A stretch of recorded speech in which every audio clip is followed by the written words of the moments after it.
कहानी की शुरुआत में हमें ओज नाम की जगह को दिखाया जाता है, जो कि एक जादुई दुनिया थी। यहाँ के लोगों को खबर दी जाती है कि वेस्ट की चुड़ैल मर चुकी है। ये खबर सुनते ही लोगों के बीच खुशी का माहौल छा जाता है और सभी लोग खुशियां मनाते हैं। जब सब एक साथ इकट्ठा होते हैं तो यहाँ एक अच्छी चुड़ैल आती है जिसका नाम था ग्लिंडा। जरेनिया के सभी लोगों को बुरी चुड़ैल के मरने की खबर देती है, जिससे सब बहुत खुश होते हैं। इतने में ही एक छोटी बच्ची ग्लिंडा के सामने आती है और पूछती है कि क्या पहले अच्छी और बुरी चुड़ैल एक साथ अच्छे दोस्तों की तरह रहा करती थी। ये सुन ग्लिंडा अपने पुराने दिनों में खो जाती है और सीन भी पास्ट में ही शिफ्ट हो जाता है। इस वक्त जानवर और इंसान मिलजुल कर साथ में रहा करते थे और जानवर बोलना, लोगों की मदद करना भी जानते थे। इसके बाद हम एक गवर्नर को देखते हैं जिनका नाम था फ्रेक्स पार थ्रॉप। ये अपनी वाइफ मेलेना को बताते हैं कि मैं एक दिन के लिए किसी काम से बाहर जा रहा हूँ। ये सुन मेलेना काफी खुश होती है और इन्हें खुशी खुशी अलविदा कर देती है। गवर्नर थ्रॉप के जाते ही मेलेना अपने बॉयफ्रेंड को महल में बुला लेती है और दोनों रात भर खूब एंजॉय करते हैं और इस रात को एक साथ बिताते हैं। कुछ समय बाद मेलेना प्रेग्नेंट हो जाती है और जब ये खबर वो गवर्नर थ्रॉप को देती है तो उनकी खुशी का ठिकाना नहीं रहता और कुछ समय बाद मेलेना एक बच्ची को जन्म देती है। लेकिन जब थ्रॉप अपनी बेटी को देखते हैं तो उनकी खुशी गुस्से में बदल जाती है, क्योंकि इस बच्ची का रंग ग्रीन था। ये देख थ्रॉप समझ जाते हैं कि ये बच्ची नॉर्मल नहीं है, बल्कि ये एक राक्षस है जिसके जन्म के बाद आसपास की सभी चीजें हवा में उड़ने लगती हैं और अचानक से जमीन पर आ गिरती हैं। थ्रॉप इस बच्ची से बहुत ज्यादा नाराज होते हैं और इसे अपने से दूर रखने का ऑर्डर देते हैं। गवर्नर का हुक्म मानते हुए एक बेयर डॉल सी इस बच्ची को अपने साथ ले जाती है और इसकी अच्छे से देखभाल करती है और इसका नाम रखा जाता है एल्फबा। कुछ समय बाद मेलेना एक और बेटी को जन्म देती है जिसका नाम था नेसारोसा एल्फबा। अपनी बहन नेसारोस के साथ काफी अच्छा टाइम स्पेंड करती है और दोनों एक साथ खूब एंजॉय करती हैं। न तो नेसारोसा के साथ कोई बच्चा खेलना पसंद करता था और न ही एल्फबा के साथ, क्योंकि एल्फबा का स्किन कलर ग्रीन था जिसे देख बच्चे इसके पास आने से खौफ खाते थे। जबकि जो नेसारोसा थी उसके पैरों में प्रॉब्लम थी, इसीलिए वो चल नहीं पाती थी। दोनों में कुछ कुछ खामियां होने की वजह से ये दूसरे बच्चों की तरह अपना बचपन सही से एंजॉय नहीं कर पाती है। एक दिन जब ये दोनों साथ होती हैं तो कुछ बच्चे इनके पास आकर इनका मजाक बनाने लगते हैं। ये देख एल्फबा को बहुत गुस्सा आता है और गुस्से में इसकी पावर्स भी एक्टिव हो जाती हैं। एल्फबा अपनी पावर्स की मदद से बच्चों को अच्छा सबक सिखाती है और बच्चे जल्दी से यहाँ से भाग जाते हैं। इस पूरे इंसिडेंट को देख नेसारोसा थोड़ी डर जाती हैं और रोने लगती हैं। अपनी बेटी की आवाज सुन गवर्नर थ्रॉप भी यहाँ आ जाते हैं और नेसारोसा को अपने साथ ले जाते हैं। लेकिन इस बीच वो एल्फबा से ना तो कोई बात करते हैं और न ही उसकी तरफ देखते हैं। इसके बाद कहानी 10 साल बाद की दिखाई जाती है, जहाँ हम एक कॉलेज को देखते हैं। इस कॉलेज में स्टूडेंट्स को मैजिक सिखाया जाता था। जादू सीखने के लिए इस कॉलेज में एक ग्लिंडा नाम की लड़की भी आती है। इसकी खूबसूरती देख हर किसी की नजरें इसी पर होती हैं और कुछ देर बाद यहाँ एल्फबा भी अपनी बहन नेसारोसा के साथ आ जाती है। गवर्नर थ्रॉप दोनों को कॉलेज छोड़ने आते हैं और नेसारोसा को मेलेना की आखिरी निशानी सैंडल्स गिफ्ट करते हैं। मेलेना की डेथ हो गई थी, अब थ्रॉप ही इनका ध्यान रखते थे, लेकिन एल्फबा से अब भी थ्रॉप नहीं बोलते थे। इसके बाद कॉलेज की तरफ से कुछ खास लोगों को सम्मानित किया जाता है, जिनमें जानवर भी शामिल थे। ये जानवर भी कॉलेज में टीचिंग किया करते थे। इसके बाद स्पीच देने के लिए मैडम मोरेबल आती हैं, जो कि स्टूडेंट्स को मैजिक की क्लास देने वाली थी। लेक्चर सेशन खत्म होने के बाद सभी स्टूडेंट्स अपने कमरे में जाने लगते हैं, लेकिन एल्फबा जब नेसारोसा को रूम में लेकर जा रही होती है तो एक लड़की आकर नेसारोसा को अपने साथ ले जाने लगती है।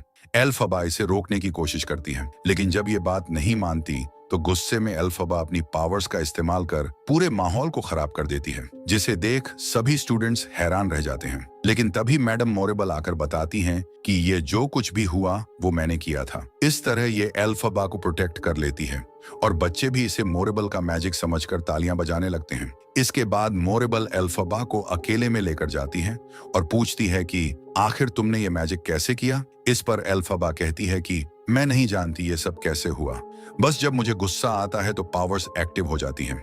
मोरेबल एल्फबा की पावर्स से बहुत ज्यादा इंप्रेस हो गई थी, इसलिए ये इसे कल से मैजिक सीखने के लिए कहती है ताकि मोरेबल इसे सिखा सके कि पावर पर कैसे कंट्रोल करना है। इसके बाद एल्फबा अपने रूम में जाती है, जहां इसकी मुलाकात ग्लिंडा से होती है, जो कि इसकी रूममेट भी थी। यानी अब ग्लिंडा और एल्फबा दोनों एक साथ एक ही रूम में रहने वाली थी। लेकिन अभी इनके बीच कुछ खास अच्छी बोलचाल नहीं होती। अब सब बच्चे तैयार होकर क्लास में आ जाते हैं और फिर यहाँ एंट्री होती है डॉक्टर डोलेमन की, जो कि इन्हें साइंस पढ़ाने के लिए आते हैं। इस क्लास को एल्फाबा और ग्लिंडा भी अटेंड कर रही थी। डोलेमन सब बच्चों को बहुत ही अच्छे तरीके से साइंस पढ़ाते हैं, लेकिन फिर भी कुछ बच्चे डोलेमन से पढ़ना पसंद नहीं करते, क्योंकि उन्हें एक जानवर से पढ़ना बिल्कुल भी अच्छा नहीं लग रहा था। इसलिए कुछ इल मैनर्स बच्चे डोलेमन को नीचा दिखाने के लिए बोर्ड पर कुछ गलत लिख देते हैं। जब डोलेमन इसे पढ़ते हैं तो वो काफी ज्यादा हर्ट हो जाते हैं और गुस्से में क्लास को ना पढ़ाने का फैसला करते हैं और साथ ही बच्चों को क्लास से बाहर भी निकाल देते हैं।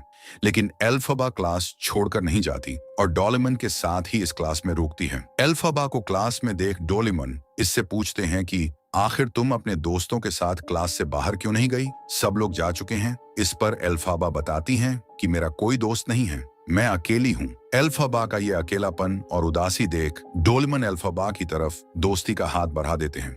ये देख एल्फाबा को भी काफी अच्छा लगता है और इसे भी डोलेमन के रूप में अपना एक दोस्त मिल जाता है और दोनों काफी अच्छे दोस्त बन जाते हैं। इसके बाद एल्फाबा मैडम मोरेबल के पास जाती है ताकि उनसे मैजिक की कुछ ट्रिक्स सीख सके। मैडम मोरेबल सिर्फ एल्फाबा को ही पर्सनल क्लास दे रही थी।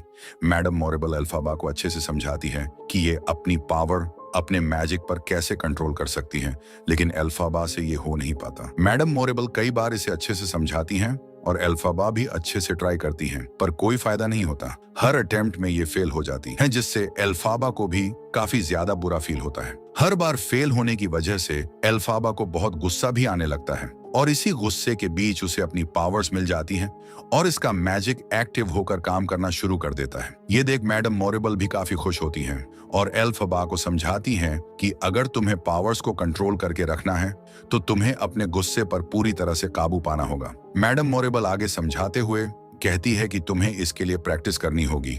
कोई भी काम एक बार में कभी पूरा नहीं हो सकता। एल्फाबा भी मोरेबल की बात अच्छे से समझ जाती है।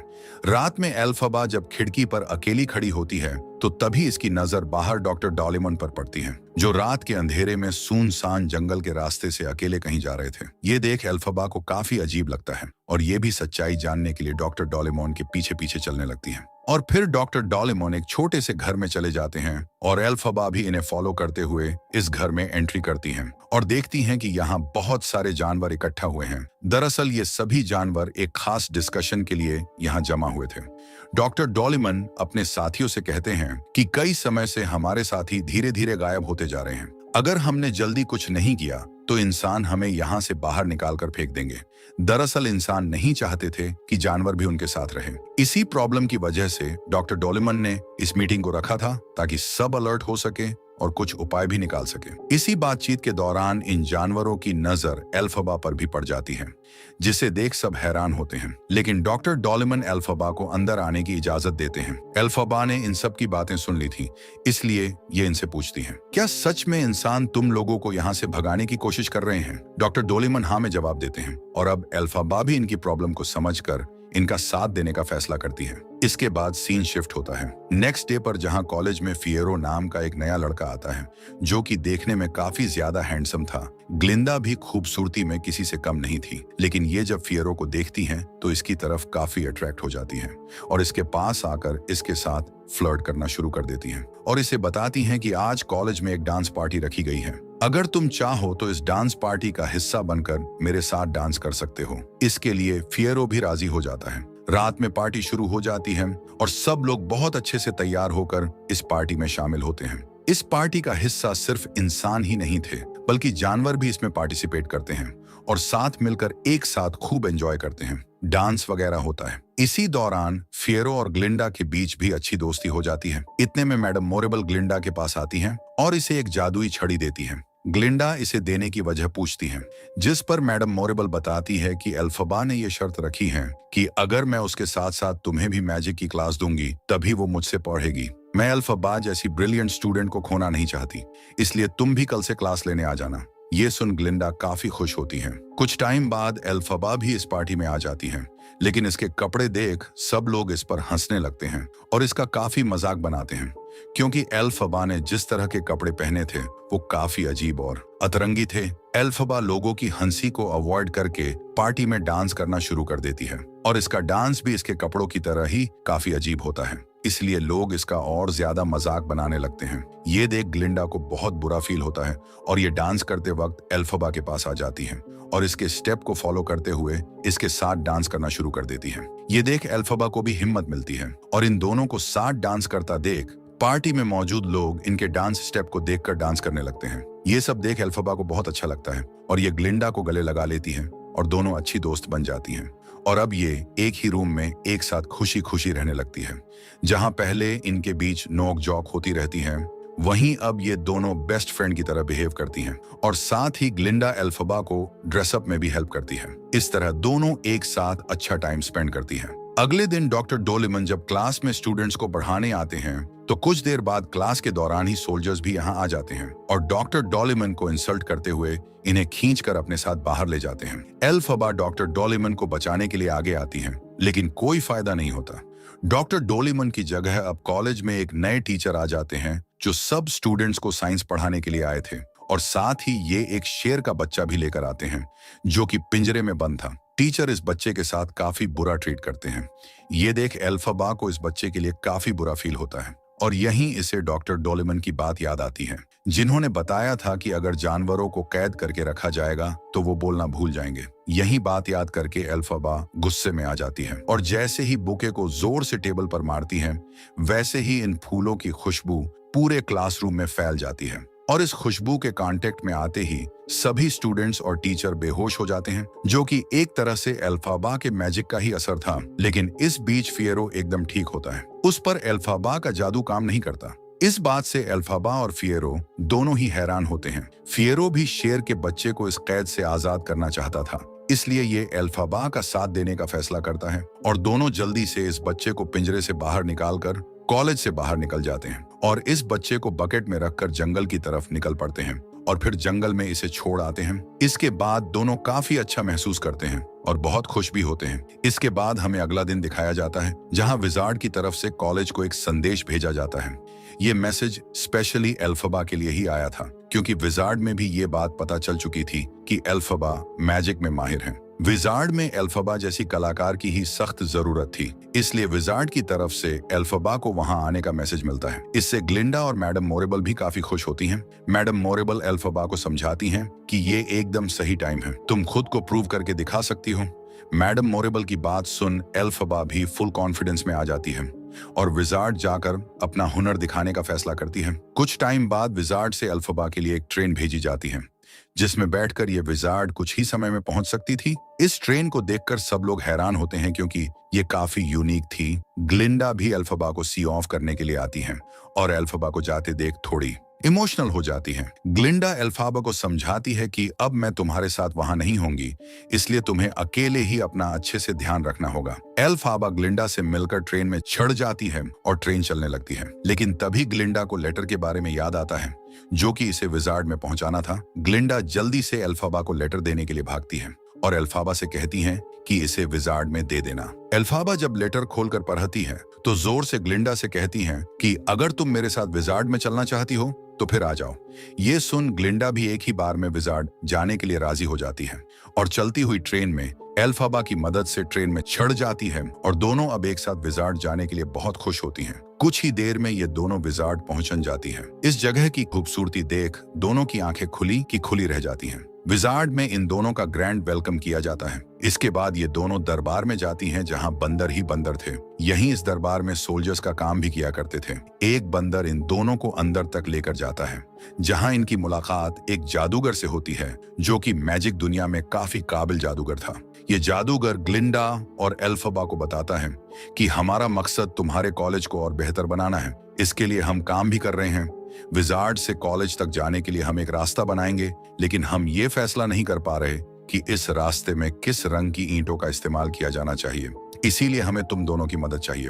अभी बातचीत चल ही रही थी कि इतने में ही यहाँ मैडम मोरेबल भी आ जाती हैं, जिसे देख ये दोनों बहुत खुश होती हैं। मैडम मोरेबल इन्हें एक खास किताब के बारे में बताती हैं और कहती हैं कि ये किताब बहुत ज्यादा पावरफुल है। इसमें जो भी लिखा है उसे आज तक कोई भी ना तो पढ़ पाया है और ना ही समझ पाया है। लेकिन मैडम मोरेबल को यकीन था कि एल्फबा अपनी पावर्स की मदद से इस बुक को आराम से पढ़ सकती हैं। इसलिए ये एल्फाबा को इसे समझाने के लिए कहती हैं ताकि इनका काम आसान हो सके। मैडम मोरेबल की बात मानकर एल्फाबा भी इस ग्रामरी किताब को पढ़ने की कोशिश करती है। इस किताब को आज तक मैडम मोरेबल भी नहीं रीड कर पाई थी, लेकिन एल्फाबा इस नामुमकिन काम को मुमकिन में बदल देती है और जैसे ही किताब को खोलती है तो उसे इसमें लिखे शब्द समझ में आने लगते हैं और ये बहुत ही आसानी से इस किताब को पढ़ने लगती है। इस किताब को काफी अलग और डिफिकल्ट भाषा में लिखा गया था, लेकिन एल्फाबा को इसे पढ़ने में कोई दिक्कत नहीं होती। ये देख सब लोग हैरान रह जाते हैं। किताब को पढ़ने के दौरान बंदरों को काफी मुश्किल झेलनी पड़ती है। इस किताब के शब्द इन पर अपना प्रभाव डालते हैं और इनके पंख निकल आते हैं, लेकिन पंखों की वजह से बंदरों को काफी ज्यादा तकलीफ भी होती है। ये देख एल्फाबा को बहुत बुरा लगता है। इसीलिए एल्फाबा मैडम मोरेबल से इन्हें ठीक करने का कोई रास्ता पूछती हैं, लेकिन मैडम मोरेबल कहती हैं कि इन्हें पहले जैसा मत करो, ये ऐसे ही ठीक हैं। एल्फाबा जल्दी से बाहर जाकर देखती हैं तो बाहर भी सारे बंदर इसी दर्द में होते हैं और इनके शरीर से भी पंख निकलना शुरू हो जाते हैं। ये देख मैडम मोरेबल काफी खुश होती हैं, लेकिन एल्फाबा से इन बंदरों की तकलीफ बर्दाश्त नहीं होती। इसलिए ये मोरेबल से इन्हें जल्द से जल्द ठीक करने के लिए कहती है, लेकिन मैडम मोरेबल साफ इनकार कर देती हैं और एल्फाबा को बताती हैं कि अब ये सब बंदर हमारे लिए जासूसी का काम करेंगे, हमें दुश्मनों के सीक्रेट्स बताएंगे। इन बंदरों की जासूसी की वजह से ही अब कोई भी जानवर हमारे आसपास नहीं आएगा जो कि हम इंसानों के लिए अच्छा है। मैडम मोरेबल इस पूरे खेल में एल्फाबा को भी साथ देने के लिए कहती हैं, लेकिन एल्फाबा इसके लिए मना कर देती हैं और समझ जाती हैं कि वो मंत्र मैडम मोरेबल ने अपने नापाक इरादों को पूरा करने के लिए पढ़वाए थे और ये सब एक चाल थी। एल्फाबा मैडम मोरेबल के खिलाफ खड़ी हो जाती है क्योंकि मैडम मोरेबल का मकसद जानवरों को इंसानों से दूर करना था ताकि इंसान अपनी चला सके, लेकिन एल्फाबा जानवरों से हमदर्दी रखती है, उनके साथ कुछ भी बुरा होता नहीं देख सकती थी। इसलिए ये इन्हें किताब देकर फिर से मंत्र पढ़ने को कहती हैं ताकि सब कुछ पहले जैसा हो सके, लेकिन कोई फायदा नहीं होता क्योंकि ये मंत्र अब कुछ भी पहले जैसा नहीं कर सकते थे। लेकिन एल्फाबा हार नहीं मानती और इस किताब को लेकर बाहर चली जाती है ताकि वो किसी तरह इस किताब से सब कुछ ठीक कर सके। एल्फाबा को यूं भागता देख मैडम मोरेबल जल्दी से बंदरों के पास जाती हैं और इन्हें अपने भड़काऊ बयानबाजी से एल्फाबा के खिलाफ कर देती हैं। मैडम मोरेबल बंदरों से कहती है कि तुम्हारी इस हालत की जिम्मेदार और कोई नहीं बल्कि वो ग्रीन लड़की है जिसने तुम्हें इतना दर्द दिया और अब वो यहाँ से भागने की कोशिश कर रही है। ये सुनते ही सारे बंदर एल्फाबा को अपना दुश्मन मानने लगते हैं और उससे अपना बदला लेने के लिए उसे पकड़ने में लग जाते हैं ताकि उसे मैडम मोरेबल के सामने पेश कर सके। बंदरों की सेना के साथ साथ अब इंसानी सोल्जर्स भी एल्फाबा को ढूंढने में जुट जाते हैं और एल्फाबा इन सब से बचती फिरती है।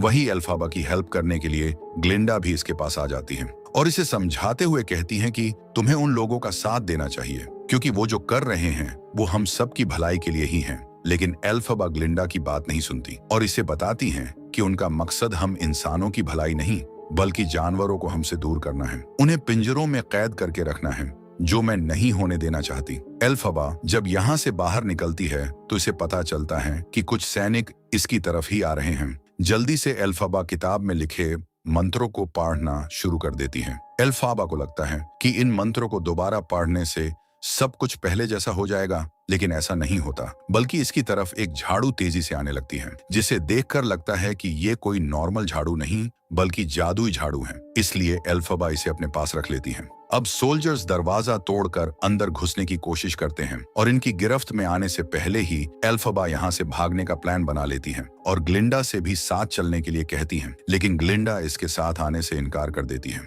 क्योंकि उसका ड्रीम था कि वो मैजिक सीखे जिसे ये पूरा करना चाहती थी। ग्लिंडा की बात समझकर एल्फाबा यहाँ से अकेले ही जाने का फैसला करती है, लेकिन इतने में ही अंदर सैनिक घुस आते हैं और ग्लिंडा को पकड़ लेते हैं और फिर एल्फाबा को पकड़ने की कोशिश करते हैं, पर एल्फाबा इनके काबू में नहीं आती और यहाँ इसकी पावर एक्टिव हो जाती है और इस जादुई झाड़ू के साथ एल्फाबा बिल्डिंग से नीचे जंप लगा देती है। इस जादुई झाड़ू की मदद से एल्फाबा हवा में भी उड़ने लगती है और बंदर भी अपने पंखों की मदद से उड़कर इसे पकड़ने की कोशिश करते हैं, पर कोई फायदा नहीं होता। एल्फाबा बंदरों को चकमा देकर भाग जाती है और साथ ही विजार्ड की पावर भी छीन लेती है। ग्लिंडा अभी भी मैडम मोरेबल के साथ ही होती हैं और इसी के साथ ये मूवी यहीं खत्म हो जाती है।